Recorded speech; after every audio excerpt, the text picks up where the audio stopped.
एक बार एक जंगल से छोटी चिड़िया गुजर रही थी।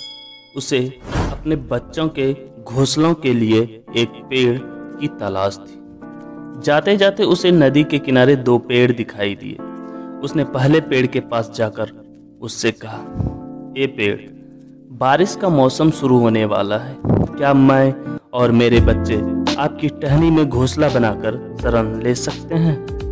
लेकिन पेड़ ने मना कर दिया। इसके बाद चिड़िया दूसरे पेड़ के पास जाकर उससे प्रार्थना करती है और दूसरा पेड़ मान जाता है। चिड़िया खुशी खुशी अपना घोंसला बनाकर अपने बच्चों के साथ रहने लगती है। एक दिन बहुत तेज बारिश शुरू हो जाती है और नदी का जल स्तर और बहाव बहुत तेज से बहने लगता है, जिसके कारण पहला पेड़ जड़ से उखड़ जाता है और नदी में बहने लगता है। यह देखकर चिड़िया पेड़ से कहती है कि जब मैं तुम्हारे पास मैं और मेरे बच्चे शरण मांगने आए थे तो तुमने मना कर दिया था। आज तुम्हें तुम्हारे उसी रूखे स्वभाव का फल मिल रहा है। इसका जवाब पेड़ ने मुस्कुराते हुए दिया।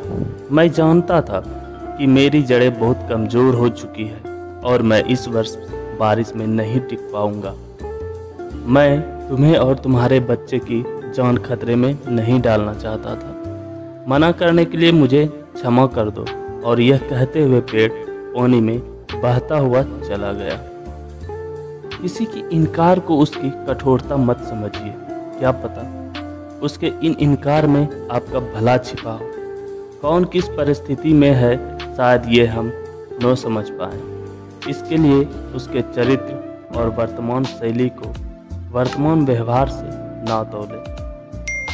भगवान भी यही कहते हैं, एक मनुष्य दूसरे मनुष्य की सोच और व्यवहार को नहीं समझ सकता। ईश्वर ही है जो मनुष्य को उसकी फितरत से समझता है, न कि उसके बाहरी रूप से। तो आइए दूसरों को ऊंच नीच भावना से न देखकर सबको भाईचारा की नज़र से देखें।